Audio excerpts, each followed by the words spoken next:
One for Brick, the road. fire escape zigzagging up the front. The kind of building where you can Perfect. hear your To neighbors us. arguing through the walls. But we've made it work for 3 years now. There you Alex are. throws parties. Perfect timing for the sunset. Not wild, Absolutely, destructive to the parties, golden hour. but the kind where 15 people crowd into our living room, nursing beers and talking over whatever playlist he's assembled that week. I don't mind them. Usually, I'll hang around for an hour or two, make conversation, then retreat to my room when the noise gets to be too much. It's become a routine we both understand. Last Saturday was different, though. Alex had invited the usual crowd. Coworkers from the marketing firm where he works, a few college friends, some neighbors from down the hall. I'd spent the day finishing a dining table for a client, sanding and applying the final coat of stain, and my hands still smelled like wood polish when people started arriving. I remember noticing her right away. She was sitting on our second-hand couch talking quietly with Megan, one of Alex's coworkers. Dark hair pulled back in a loose bun, wearing jeans and a soft gray sweater that looked like it had been washed 100 times. There was something about the way she held herself. Relaxed but attentive, like she was genuinely interested in whatever Megan was saying. "That's Sophia," Alex said when he caught me looking. "She works with Megan. First time here." The name fit her somehow. I nodded and grabbed a beer from the kitchen, telling myself I'd introduce myself later when the conversation died down. But the evening moved in its usual rhythm, clusters of people forming and reforming, music shifting from indie rock to something more mellow, empty bottles accumulating on every surface. I found myself stealing glances at her throughout the night. She wasn't the loudest person in the room, but people seemed drawn to her. She'd laugh at someone's joke, then ask a follow-up question that made them light up. When Ben started telling a story about getting lost in Philadelphia for the 3rd time this month, she listened like it was the first time she'd heard it. I was in the kitchen refilling the ice bucket when she appeared beside me, reaching for a glass of water. "You're Ryan, right?" she said. "Alex mentioned you built that bookshelf."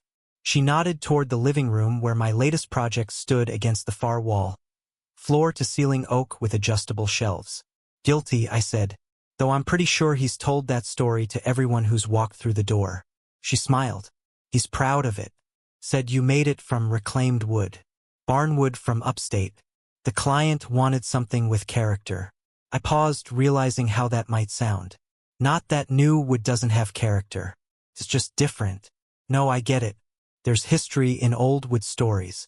The way she said it made me look at her more carefully. Most people nod politely when I talk about my work, but she seemed genuinely interested. "What kind of stories do you think it tells?" I asked. She considered this, running her finger along the rim of her glass. "Weather stories, probably. Seasons of rain and snow and sun. Maybe some human stories, too. The farmer who built the barn, the animals that lived there. The day someone decided it had served its purpose." I felt something shift in my chest. That's exactly what I think about when I'm working with it. We talked for maybe 10 more minutes about wood and craftsmanship, about the satisfaction of making something with your hands. She told me she worked in graphic design, but had always wanted to try woodworking. I found myself explaining the difference between hardwoods and softwoods, the way grain patterns can guide your cuts, the meditative quality of sanding. Then Megan appeared, tugging Sophia back toward the living room where someone had started a heated debate about the best pizza in the city. Sophia gave me an apologetic smile and let herself be led away. The party continued around us. Alex put on an old playlist from college, and suddenly everyone was singing along to songs from 10 years ago. I participated in the usual way. A comment here, a laugh there, but I kept finding myself watching Sophia. She knew some of the songs, too. I noticed she'd mouth the words to the chorus of something by the Strokes, then catch herself and smile like she was embarrassed to be caught. If you've ever felt pulled toward someone you've just met, that inexplicable sense of recognition, give this story some hype. Sometimes we need to know we're not alone in feeling these unexpected connections. People were starting to leave. The usual exodus, jackets retrieved from the pile on Alex's bed, promises to hang out soon that may or may not materialize, the gradual thinning of voices until only the core group remained. Ben and Nick were debating whether to call it a night or head to the late-night diner on 5th Street. Megan was checking her phone, probably calling a ride share. I was collecting empty bottles from the coffee table when I realized Sophia was still there. She was sitting on the couch again, but now she had her shoes off, feet tucked under her hair. She wasn't checking her phone or looking restless like people do when they're ready to leave. She looked settled. "You don't have to help clean up?" Alex said, appearing beside me with an arm full of cups. "I'll get it tomorrow. It's fine. Gives me something to do with my hands." He grinned. "Always working, aren't you?"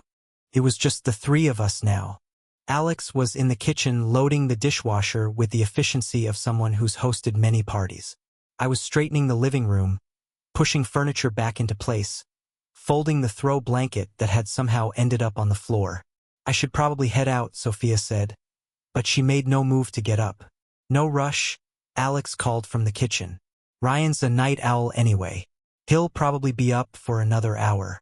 This was true. I've always been someone who needs time to wind down after social interaction. Even social interaction I enjoy. I'll read for a while, or sometimes I'll go down to the basement where I keep my tools and work on small projects. Sanding a piece of trim, organizing hardware, anything that helps my mind settle. Alex emerged from the kitchen, drying his hands on a dish towel. "Actually, I'm beat. That client presentation is tomorrow, and I still need to review my notes." He looked at Sophia. "You're welcome to stay as long as you want. Ryan's good company." I felt a flutter of panic. Not because I didn't want to be alone with Sophia, but because I did. There's something vulnerable about being the last two people in a room. About the way conversation changes when the crowd disappears. "I don't want to impose," Sophia said. "You're not imposing," I said, surprising myself with how quickly I responded. "I mean, if you want to stay, no pressure." Alex was already heading toward his bedroom. "There's more beer in the fridge if you want it. And Ryan makes excellent coffee if you're switching to caffeine." Then he was gone and we were alone. The apartment felt different without the background hum of multiple conversations. Quieter, obviously, but also more intimate. The lighting seemed softer, the space smaller. Sophia was still on the couch now with her legs stretched out, and I was standing by the bookshelf, suddenly unsure what to do with myself. "I've been waiting for the quiet," she said. The words hung in the air between us. Not awkward exactly, but loaded with something I couldn't quite identify. "The quiet?" I asked. She nodded. "Parties are fun, but they're exhausting too. All that performance, keeping track of conversations, making sure you're being interesting enough, likable enough." She paused. I kept hoping the noise would die down so we could actually talk. My heart did something complicated. Talk about what? I don't know. Everything. Nothing. The way you describe would, like it's alive. The fact that you notice things. What things? Earlier when Ben was telling his Philadelphia story, you were the only person who wasn't checking their phone. You were actually listening. And when Megan spilled wine on her sleeve, you handed her the dish towel before she even asked. I hadn't realized she'd been watching me the way I'd been watching her. The thought made my face warm. "I just pay attention," I said. "Exactly." I moved to the armchair across from the couch. Close enough to talk without raising our voices, but far enough to feel safe. "What about you? What do you notice?" She considered this. "I noticed that your bookshelf isn't just functional. The proportions are perfect for the wall. And you chose a stain that complements the hardwood floors. I noticed that all your books are arranged by height, not alphabetically, which means you care more about how they look together than finding them quickly." She was right. I'd spent an embarrassing amount of time arranging those books. "I noticed that you have 3 coffee mugs on the kitchen counter, but they're all different sizes and colors, which means you choose based on your mood, not convenience." This was getting uncomfortably accurate. "And I noticed that you've been fidgeting with that bottle cap, which means you're nervous." I looked down at my hands. Sure enough, I was rolling a Heineken cap between my fingers. "Busted," I said. "Why are you nervous?"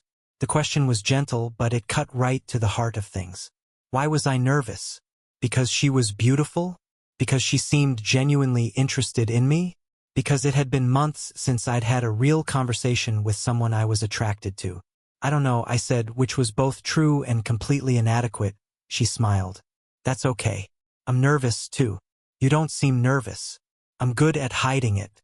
Occupational hazard of client presentations and creative reviews. But my stomach's been doing flips since Alex went to bed. The admission made something in my chest loosen. So what do we do now? We could start with coffee. You promised excellent coffee. I stood up, grateful for something to do with my hands. Any preferences? I've got a French press, or I can make it in the machine. French press sounds perfect. In the kitchen, I went through the familiar ritual. Grinding beans, heating water, measuring coffee. The mechanical actions helped calm my nerves, and the sound of the grinder covered the silence that might have become awkward. Sophia appeared in the doorway, leaning against the frame. "This is nice," she said. "The coffee? I haven't made it yet." "No. The quiet activity. The not having to fill every moment with words." I poured the hot water over the grounds, watching them bloom and release their aroma. I've always liked that about working with wood. Most of it happens in silence. Just you and the material figuring each other out. Is that how you think about it? Figuring each other out. Sort of. Every piece of wood has its own personality. The way the grain runs, where the knots are, how it responds to different tools. You have to pay attention, respect what it wants to be. And what if what it wants to be isn't what you planned? I thought about this as I pressed the plunger down slowly. Then you adapt. Some of my best pieces happened because I let the wood guide the design instead of forcing my original idea. She was quiet while I poured the coffee into 2 mugs. The blue one for me, the ceramic one with the chip on the handle for her. I'd chosen it without thinking, then realized it might seem presumptuous. "Sorry, I should have asked which mug you wanted." "This one's perfect," she said, wrapping her hands around it. "It has character." We settled back into the living room, her on the couch, me in the chair. The coffee was good, rich and smooth with just enough bite to keep us alert. The silence that followed wasn't uncomfortable. It felt expectant, like we were both waiting for the right moment to say something important. "Can I ask you something?" Sophia said finally. "Sure. Earlier, when you were talking about reclaimed wood having stories, do you think people are like that, too?" The question caught me off guard. "What do you mean? Do you think we carry the marks of everything that shaped us? The way old wood carries the marks of weather and time." I sipped my coffee considering. "I think so. Yeah. Though I'm not sure if that's good or bad." "Why bad?" "Well, some marks are from damage, storms, neglect, poor treatment. With wood, you can sometimes sand those out. Start fresh. With people, I shrugged. With people, maybe the marks are part of what makes them beautiful." The way she said it made me look at her more carefully. There was something in her expression, a kind of vulnerability that hadn't been there during the party. "What marks are you carrying?" I asked. She was quiet for a long moment, staring into her coffee. "The usual ones, I guess. Failed relationships, career disappointments, family expectations I never quite lived up to." She looked up at me. "What about you?" I felt the weight of the question. It's one thing to make small talk about wood and coffee. It's another to start excavating the deeper layers of yourself for someone you've known for a few hours. "I used to be married," I said, the words coming out before I could second-guess them. Sophia's eyebrows rose slightly, but she didn't look surprised. "Used to be divorced 2 years ago, Laura. We were together for 6 years, married for 3. I set my mug down, suddenly needing something to do with my hands again. She wanted things I couldn't give her. Stability, I guess, a clearer plan for the future. What kind of plan? Kids, a house in the suburbs, a husband who worked regular hours and brought home a predictable paycheck. I laughed, but it came out bitter. She wasn't wrong to want those things. I just wasn't the right person to give them to her. Because you're a carpenter. Because I'm the kind of person who spends 3 weeks perfecting a single joint on a cabinet door because I'd rather make beautiful things than make money. Because I think there's value in taking time to do something right, even if it means turning down other jobs. Sophia was listening with that same focused attention I'd noticed earlier. She didn't understand that. She understood it intellectually. She even said she admired it. But living with it was different when I'd spend entire weekends in the basement workshop, or when I'd turn down a big commercial job because it felt soulless. Or when I'd get so absorbed in a project that I'd forget we had dinner plans. I trailed off. I wasn't a very good husband. Or maybe you just weren't a good husband for her. The distinction hit me like a physical thing. Maybe what happened at the end. She met someone else, another marketing guy actually. Someone who understood her world, who wanted the same thing she wanted. I picked up my coffee again, grateful for the warmth. The weird thing is I wasn't even angry. I was sad obviously and hurt, but mostly I was relieved. We'd been trying to make it work for so long and suddenly we didn't have to anymore. That doesn't sound weird. It sounds honest. We sat with that for a moment. Outside a car drove by, its headlights sweeping across the wall before disappearing. The building settled around us with small creaks in size. What about you? I asked. Any marriage scars? She shook her head. Closed though. 2 years ago, I was engaged to a guy named Michael, investment banker, very serious, very sure about everything. We had the venue booked, the invitations ordered, the whole production planned. What happened? I realized I was more excited about the wedding than the marriage, and that maybe I was trying to become the kind of person who would marry someone like Michael instead of figuring out who I actually was. So you called it off. 3 months before the wedding, she paused, searching for the right word. Catastrophic. My parents were mortified. His parents threatened to sue us for the deposits. My friends didn't know what to say. But you did it anyway. I did it anyway, and it was the right choice even though it felt like the end of the world at the time. I found myself leaning forward. What made you realize it was wrong? A lot of things. But the moment I knew for sure was when we were tasting cakes at this fancy bakery and the baker asked what flavors we wanted. Michael immediately said, vanilla with vanilla buttercream. Save traditional, what everyone expects. And I heard myself agreeing even though I hate vanilla cake. I've always hated vanilla cake. She laughed. But there was something painful in it. That's when I realized I'd been agreeing to a lot of vanilla cake. The house he wanted in Westchester. The friends who were all couples just like us. The version of myself that would fit seamlessly into his life without causing any disruption. What kind of cake do you actually like? Lemon with cream cheese frosting or chocolate with raspberry filling? Something with flavor, with personality? She met my eyes. Something that might surprise you. The conversation was moving into territory that felt both dangerous and necessary. I could sense we were approaching something. Not just attraction, but recognition. The kind of understanding that happens when two people realize they've been asking the same questions about their lives. Can I tell you something? Sophia said. Of course. When I first walked in tonight and saw that bookshelf, I thought about Michael. He would have hired someone to build it, but he would have specified exactly what he wanted. The dimensions, the wood type, the stain color. He would have managed the project like a business transaction. She paused, running her finger around the rim of her mug. But when Alex told me you made it, I could see the difference. It wasn't just functional. It was thoughtful. You didn't just build a bookshelf.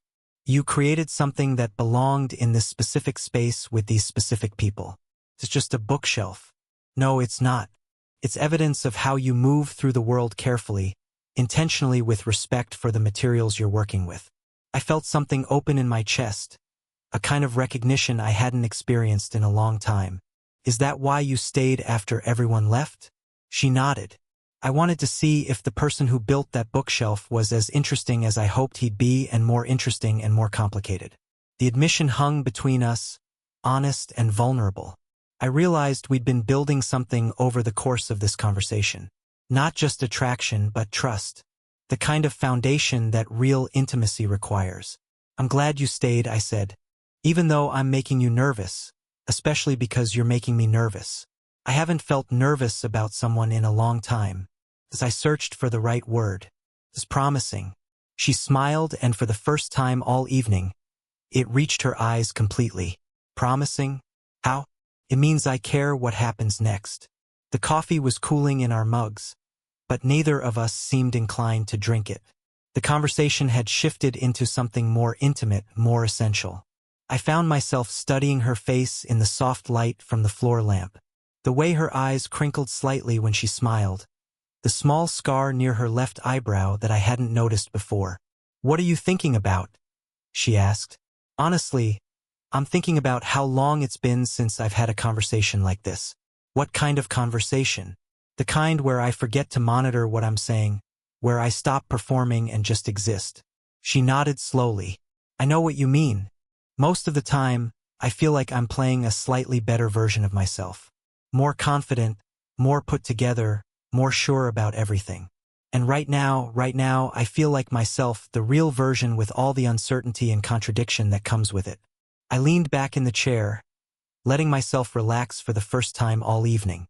Tell me something true about yourself, something you don't usually share. She considered this, tilting her head slightly. I collect vintage postcards, not expensive ones or rare ones, just ordinary postcards from places I've never been. I buy them at flea markets and antique shops, and I imagine the people who sent them what their lives were like. What made them choose that particular image to represent their experience? That's beautiful. It's weird. It's both. What's the most interesting one you found? There's one from 1962 sent from Yellowstone to someone named Margaret in Ohio. The picture is of Old Faithful, but the message just says, "Wish you were here to see this with me. Some things are too big for words." It's signed R. Do you think R and Margaret were lovers? I think R was in love with Margaret, but I'm not sure Margaret knew it. There's something wistful about the handwriting, like the person was trying to say more than they could. I felt a chill of recognition. Maybe that's why you collect them. They're all love letters in a way. Maybe. She looked at me directly. Your turn. Tell me something true. I thought about deflecting, offering something safe and slightly revealing, but not too vulnerable. Instead, I found myself saying, "Sometimes I talk to the wood while I'm working on it. What do you say? I apologize when I make a mistake that damages it. I thank it when it gives me a particularly clean cut or reveals a beautiful grain pattern. I ask it what it wants to become. And does it answer in its way? Yeah. The wood tells you things if you pay attention where it's strong, where it's weak, how it wants to be shaped." Sophia was quiet for a moment, absorbing this. That's not weird at all. That's reverence. Most people would think it's crazy. Most people don't understand that everything has a spirit, but you do. The way she said it made something shift inside me. Not just attraction now, but recognition of something deeper. A shared understanding of how the world works, of the importance of paying attention to things that can't speak for themselves. "Can I ask you something personal?" I said. "Haven't we been doing that for the last hour?" "More personal." She smiled. "Go ahead. What are you looking for in general? I mean, what do you want your life to look like?" She was quiet for so long, I thought she might not answer. When she finally spoke, her voice was softer than before. "I want to wake up in the morning and feel like I'm living my actual life, not some approximation of what I think my life should be. I want to do work that matters to me, even if it doesn't make sense to other people. I want to be with somebody who sees me clearly and likes what they see." She paused, then added, "I want to stop being afraid of taking up space." "What do you mean?" "I mean, I've spent so much of my life trying to be easy, trying not to be too much or too complicated or too demanding, but I'm starting to think, that being easy isn't the same as being happy." I understood this completely. After Laura left, I went through this period where I tried to convince myself I should be more practical. I looked into getting a contractor's license. Maybe starting a business doing kitchen renovations and bathroom remodels. Steady work, good money. What stopped you? I realized I'd rather be broke doing work I love than comfortable doing work that feels meaningless. Maybe that's selfish, but it's honest. It's not selfish. It's brave. Some days it feels brave. Other days it feels stupid. What about today? I looked at her, sitting there with her feet tucked under her, completely present and engaged, and felt something I hadn't experienced in years. Not just attraction, but possibility. Today it feels like the right choice. The clock on the kitchen wall chimed, startling us both. I was surprised by how quickly the time had passed, and also by how little I cared. I had nowhere to be tomorrow except my workshop, and even that could wait. "Are you tired?" I asked. "Not even a little bit, are you?" "No." "Good." She stretched, extending her arms above her head, and I caught a glimpse of skin where her sweater rode up. The gesture was unconscious, natural, but it reminded me that we were alone together in the quiet of my apartment, that there was an undercurrent of attraction running beneath all this conversation. "Ryan?" I need to tell you something. I almost didn't come tonight. Megan had to practically drag me here. Why? Because I've been in a weird place lately since the engagement ended. I've been cautious, I guess, careful about getting involved with anyone. Careful about trusting my instincts about people. She shifted on the couch, turning to face me more directly. But sitting here with you, I keep thinking about something my grandmother used to say. She said, "You can't live your whole life protecting yourself from getting hurt, because protection and connection are opposites." Your grandmother sounds wise. She also said that when you meet someone who makes you want to be braver, you should pay attention to that feeling. The words hung in the air between us, loaded with implication. I felt my heart speed up. And do I make you want to be braver? Yes. The single word carried more weight than entire conversations I'd had with other people. I set my mug down on the coffee table and leaned forward. Sophia. Yeah. I'm glad you stayed, even though it's complicated. Especially because it's complicated. She smiled and I realized we'd crossed some invisible line. The conversation had moved from getting to know you territory into something more intimate, more charged with possibility. The space between us felt electric. "What happens now?" she asked. "I don't know. What do you want to happen?" "Honestly, I want to keep talking. I want to learn more about you. I want to figure out if this feeling I have is real or just the result of too much coffee and not enough sleep." "What feeling?" "Like I've been waiting for you specifically. Even though I didn't know what I was waiting for. I felt something loosen in my chest. A knot of tension I hadn't realized I'd been carrying. I know that feeling. Do you?" "Yeah." "Like recognition. Like coming home to a place you've never been before." She nodded slowly. "Exactly like that." We looked at each other across the small space of the living room. And I felt the weight of possibility settling around us. Not pressure. Exactly. But awareness that we were at a moment that could change things. "Can I sit with you?" I asked. "I was hoping you would." I moved from the chair to the couch, settling beside her, but not too close. Close enough to catch the scent of her shampoo. Something clean and floral, but far enough to maintain the delicate balance we'd established. "Better," she said. "Yeah." We sat in comfortable silence for a moment, both of us adjusting to the new proximity. I could feel the warmth of her body next to mine, could see the rise and fall of her breathing. It was intimate without being overwhelming, charged without being urgent. "Tell me about your work," I said. "The graphic design. What do you want to know? What kind of projects do you take on? What makes you excited about a job?" She tucked one leg under her, turning slightly to face me. "I specialize in branding for small businesses, coffee shops, bookstores, local restaurants, places with personality that want their visual identity to reflect who they really are." That sounds like the visual equivalent of what I do with wood. How so? You're trying to find the essence of something and express it honestly. You're not imposing a generic solution. You're discovering what already exists and helping it become more itself. Her face lit up. That's exactly it. Most of my clients come to me because they've tried working with bigger agencies that want to make them look like everyone else, but I think the goal should be to make them look like the best version of themselves. What's your favorite project you've worked on? There's this little bakery in Brooklyn, Flour and Fancy. The owner, Mrs. Chun, has been baking the same recipes her grandmother taught her for 30 years. She came to me because her daughter convinced her she needed a website and business cards, but she was terrified of losing the neighborhood feel. Sophia's eyes were bright as she talked, animated in a way I hadn't seen during the party. So, instead of trying to modernize everything, I built the brand around the idea of tradition. Hand-lettered fonts, warm colors, imagery that felt like family photos. The logo is based on her actual handwriting. I had her write out the bakery name and I turned it into a digital font. Did it work? She cried when she saw the final designs. Said it looked like her bakery felt, if that makes sense. It makes perfect sense. The best part is business has tripled since we launched the new branding, but she hasn't lost any of her regular customers. She's just attracted new people who appreciate what she was already doing. I found myself leaning closer as she talked, drawn in by her passion for the work and the way she thought about it. That's beautiful. You're helping people tell their true stories. I tried to.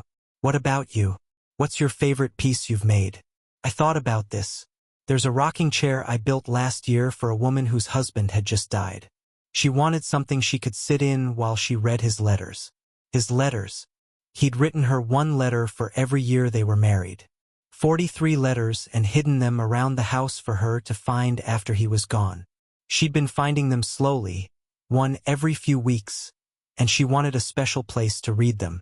Sophia's hand moved to her chest over her heart. She brought me a photo of a chair her grandfather had made, asked if I could build something similar, but when I looked at the photo, I realized it wasn't quite right. The proportions were off for someone her size, and the back was too straight for extended reading. So you adapted it. I kept the spirit of the original, the same joinery techniques, the same style of spindles, but I adjusted everything to fit her specifically. The seat depth, the angle of the back, even the height of the arms so she could rest her elbows comfortably while holding papers. How did she react when she saw it? She sat down in it immediately, pulled out one of the letters and started reading. She didn't say anything for maybe 10 minutes, just sat there reading and rocking slightly. When she finally looked up, she said it felt like being held. Sophia was quiet for a long moment. When she spoke, her voice was soft. You gave her a place to grieve. I gave her a place to remember. Same thing, maybe. I nodded. Maybe. We sat with that for a moment, both lost in our own thoughts. Outside, the city was settling into its late-night rhythm. The occasional car, the distant sound of a siren, the hum of the building's heating system cycling on. Ryan, yeah. I want to ask you something, but I'm afraid it might be too forward. Ask anyway. She turned to face me more fully, and I could see something shifting in her expression. Not uncertainty exactly, but a kind of gathering courage. Would you show me your workshop? Now, if that's okay, I know it's late, but I keep thinking about what you said earlier about the meditative quality of working with wood. I'd like to see where that happens for you. I felt a flutter of nervousness. My workshop was a private space, the place where I went to think and create, and escape from the world. I'd never shown it to someone I just met, never brought anyone down there who wasn't a client picking up a finished piece. But looking at Sophia, seeing the genuine curiosity in her eyes, I realized I wanted to share it with her. I wanted her to understand this part of my life that was so central to who I was. Okay, I said, but I should warn you it's not fancy. Just a basement workshop with decent lighting and too many tools. I don't need fancy, I need authentic. I led her down the narrow stairs to the basement, flicking on lights as we went. The workshop occupied half of the basement space. The other half was storage for the building, boxes and old furniture, and the mechanical systems that kept the place running. My area was organized chaos, workbenches along two walls, hand tools hung on pegboards, power tools on rolling carts that could be moved as needed. The air smelled like sawdust and linseed oil with undertones of the various stains and finishes I used. It was a smell I'd grown to love, the electric signature of productive work. Oh, Sophia said, stopping just inside the doorway. This is wonderful. She moved slowly through the space, taking in the details. The half-finished dining table on the main workbench, its surface sanded smooth and ready for stain. The collection of hand planes arranged by size on a shelf. The lumber rack along the back wall holding boards in various stages of drying and preparation. You can touch things, I said. Nothing's too delicate. She ran her hand along the edge of the dining table, feeling the smoothness of the sanded surface. This is beautiful. What kind of wood? Cherry. It'll darken as it ages. Developed this rich reddish-brown patina for a client. Yeah. A couple in Park Slope. They wanted something that would seat 8 but still feel intimate. She walked over to the lumber rack studying the different boards. How do you choose which piece to use for what? It depends on the project. For something like a tabletop, you want boards that are stable with grain that flows well together. For legs or structural elements, you need strength over beauty, though ideally you get both. I pulled out a piece of walnut, holding it up to the light. See how the grain curves here? This would be perfect for a chair back. It would bend naturally in the right direction. Sophia took the board from me, running her fingers along the grain. It's like reading the wood's personality. Exactly. She handed the board back and our fingers brushed as I took it from her. The contact was brief but electric, a reminder of the attraction that had been building between us all evening. "What are you working on next?" she asked. I gestured toward a stack of oak boards in the corner. "Built-in bookcases for a home office. The client wants something that looks like it's always been part of the house. Like your bookshelf upstairs, but bigger. Similar idea. Yeah.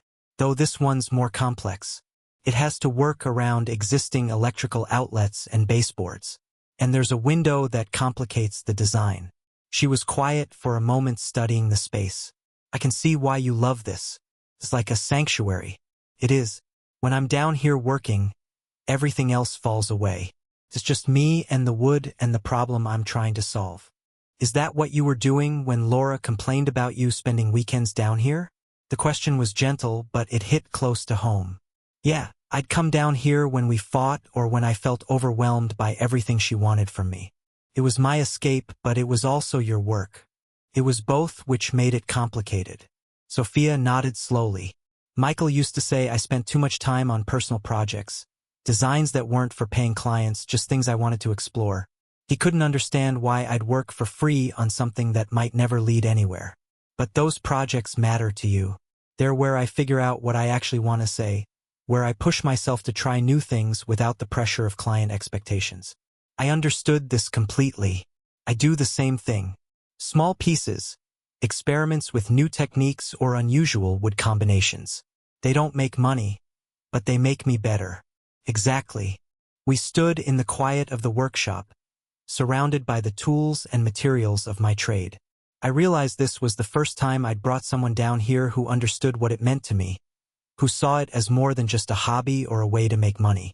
"Thank you for showing me this," Sophia said. "Thank you for wanting to see it." She moved closer to where I was standing, close enough that I could see the flecks of gold in her brown eyes. "Ryan, yeah, I need to tell you something else. I haven't felt this connected to someone in a very long time. And it's scary because I know we just met and I know this could all disappear tomorrow. But I also know that if I don't acknowledge what's happening here, I'll regret it." I felt something open in my chest. A space I hadn't realized had been closed. "What do you think is happening here?" "I think we're recognizing each other.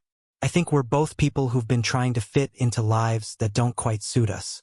And maybe we're seeing the possibility of something different." She was right, and the recognition of it was both thrilling and terrifying. "And Sophia, yeah, I want to kiss you." She smiled, and it was like a sunrise. "I was hoping you'd say that." I moved closer, close enough to touch her face to feel the warmth of her skin. She leaned into my hand, and I felt the last of my reservations dissolve. "Are you sure about this?" I asked. "I'm sure about you." When I kissed her, it was soft at first, tentative, a question more than a statement. But when she kissed me back, her hands coming up to rest on my chest, it became something deeper. Not desperate or urgent, but certain, like recognition made physical. We broke apart after a moment, both of us breathing harder than before. "Wow," she said. "Yeah." We stood there looking at each other, both of us slightly stunned by the intensity of the connection.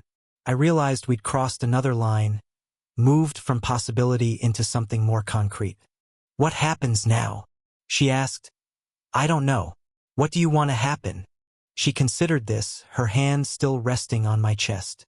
"I want to go upstairs and keep talking. I want to learn everything about you. I want to see if this feeling survives the morning. And if it does, then we figure out what comes next." We made our way back upstairs. The dynamic between us subtly changed by what had happened in the workshop. Not awkward, but charged with new awareness. We'd acknowledged the attraction, acted on it, and now we were navigating the space that came after. "More coffee?" I asked as we reached the living room. "Actually, I think I'm ready to switch to water. All that caffeine is catching up with me."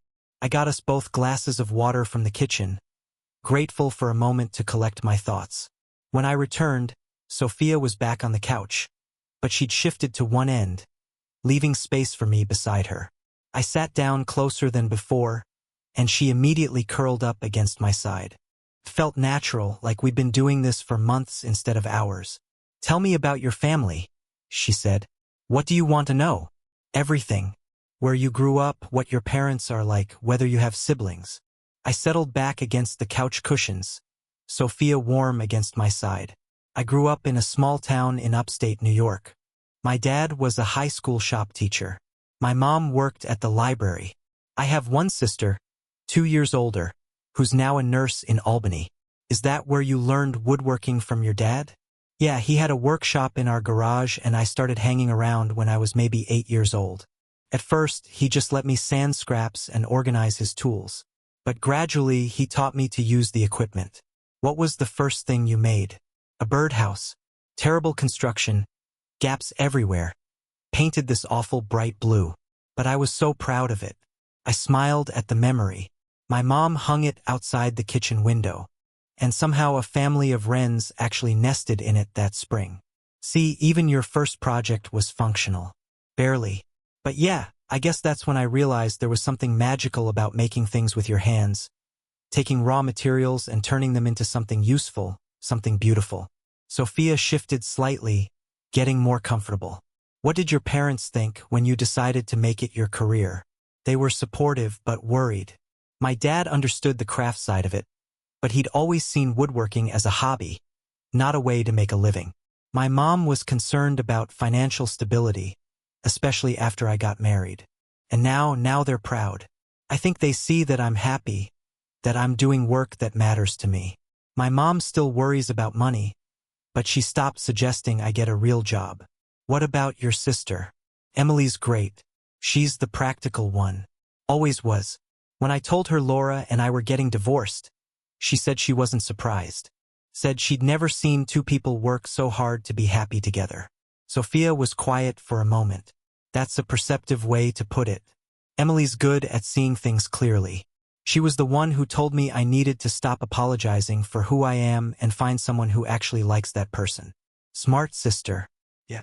What about your family? Sophia aside, more complicated.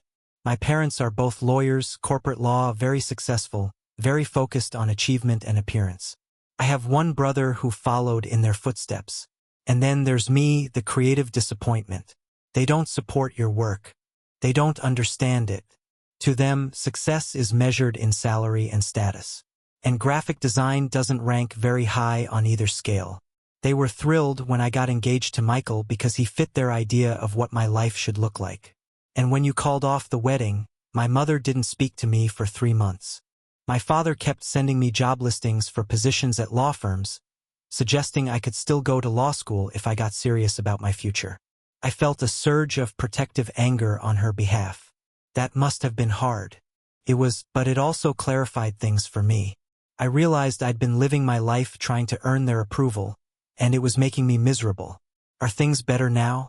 We're speaking again, which is progress. They still don't understand my choices, but they've stopped actively trying to change my mind. My brother actually hired me to design a logo/const for his practice last year, which felt like a small victory. What kind of law does he practice? Family law, divorces, custody battles, that sort of thing. He says my logo makes him look more approachable, less intimidating. That's a good thing, right? It's a great thing, and it meant a lot that he trusted me with something that important to him.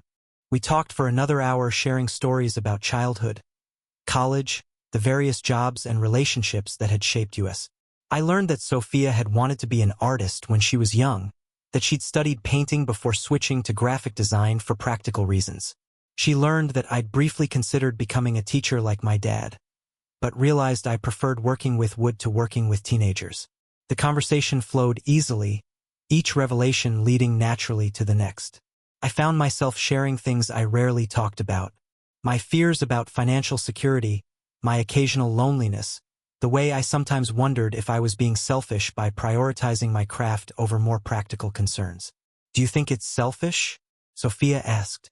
Sometimes when I see friends buying houses and starting families while I'm still renting and putting every extra dollar into tools and materials. But you're not hurting anyone by following your passion. I hurt Laura. You hurt Laura by trying to be someone you weren't. If you'd been true to yourself from the beginning, she could have made an informed choice about whether that was the life she wanted. This hit me like a revelation. I never thought about it that way. We do people a disservice when we pretend to be different than we are. It doesn't protect them. It just delays the inevitable disappointment. Is that what you were doing with Michael? Exactly. I was so afraid of being rejected for who I really am that I presented this edited version of myself. But that meant he fell in love with someone who didn't actually exist.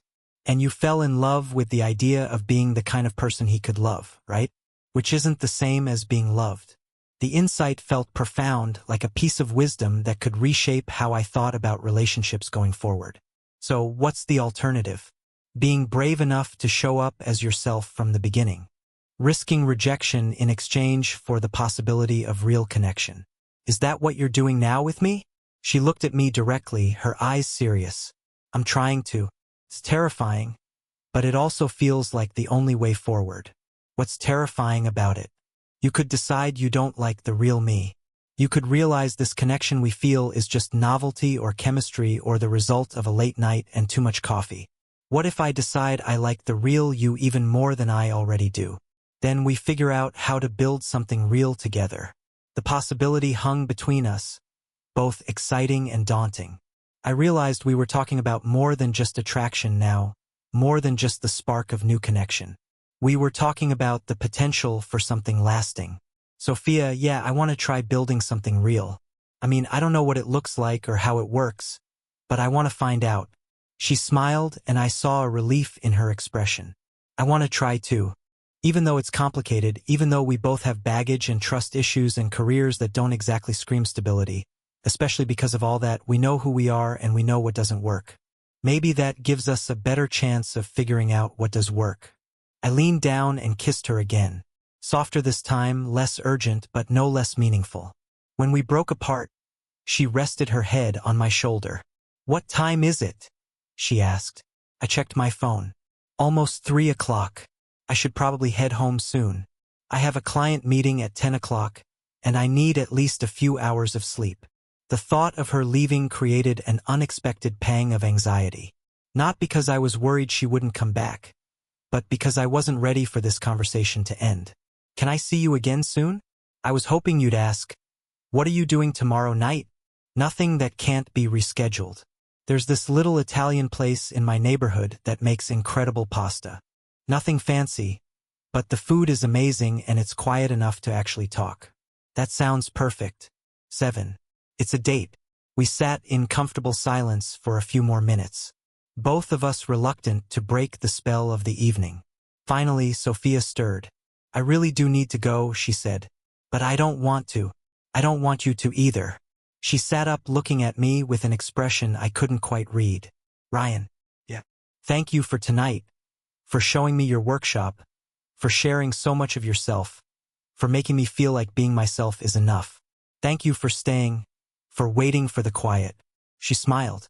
Best decision I've made in a long time. I walked her to the door where she gathered her jacket and purse. The simple domestic gesture felt significant, like a preview of a future I could imagine wanting. I'll text you the restaurant address, she said. I'll be there. She kissed me once more, quick and soft, then headed for the stairs. I watched until she disappeared around the landing, then closed the door and leaned against it. The apartment felt different with her gone. Not empty exactly, but expectant, like it was waiting for her to come back. I realized I felt the same way. I cleaned up the coffee mugs and water glasses, straightened the living room, went through the familiar motions of ending an evening, but my mind was replaying the conversation, the moments of recognition and connection. The way she'd looked at my workshop like she understood what it meant to me. In my bedroom, getting ready for what was left of the night, I caught myself smiling. Not the polite smile I wore at parties or client meetings, but something genuine and unguarded. When was the last time I'd felt this kind of anticipation about seeing someone again? I thought about what Sophia had said about her grandmother's advice that protection and connection are opposites. For years, I'd been protecting myself from the possibility of another failed relationship by keeping people at arm's length. But protection hadn't made me happy. It had just made me safe. Maybe it was time to choose connection over safety. Maybe it was time to risk being hurt in exchange for the possibility of being truly seen. As I finally settled into bed, I realized that regardless of what happened next, something had already changed. The conversation with Sophia had reminded me of who I was beneath all the caution and self-doubt. Someone who valued authenticity over convenience, who believed in taking time to do things right, who found meaning in creating beauty with his hands. Someone worth knowing, maybe even worth loving. I fell asleep thinking about tomorrow night, about pasta and conversation and the continuation of something that felt like it could be important, something that felt like it could be real. The last thing I remembered before sleep was the sound of her voice saying she'd been waiting for the quiet and the recognition that I'd been waiting too. Not just for quiet, but for someone who understood that the best conversations happen in the spaces between words. When two people are brave enough to show up as themselves and see what happens next. The story of Ryan and Sophia offers a profound life lesson. True connection flourishes in the quiet moments when we dare to be our authentic selves, embracing vulnerability over the safety of pretense. Sophia's decision to save it after the party, confessing she'd been waiting for the quiet, opened the door to a conversation that transcended small talk, revealing shared passions, past scars, and unspoken dreams. Ryan's willingness to share his workshop, a sanctuary of his true self, and to have him mutual courage to voice fears of rejection in past failures forged a bond rooted in recognition and trust. This narrative reminds us that life's most meaningful relationships often begin unexpectedly in moments of stillness, when we stop performing and allow ourselves to be seen, flaws, dreams, and all. It's a call to seek the quiet spaces where honesty thrives, to risk the discomfort of vulnerability for the chance at something real. Their story stirs the heart, evoking our own longing for connections that feel like coming home, urging us to let go of the curated versions of ourselves and embrace the beauty of our imperfections. Have you ever found a deep connection in an unexpected moment of quiet? What's a time you chose vulnerability over safety and discovered something extraordinary? Share your stories in the comments below. Your experience could inspire someone to seek their own authentic connection. If Ryan and Sophia's journey touched you, please like, subscribe, and hit the notification bell for more heartfelt tales of courage and intimacy. Join our community of dreamers who believe in the power of genuine moments. Your support keeps these stories alive. Let's build a space where authenticity thrives.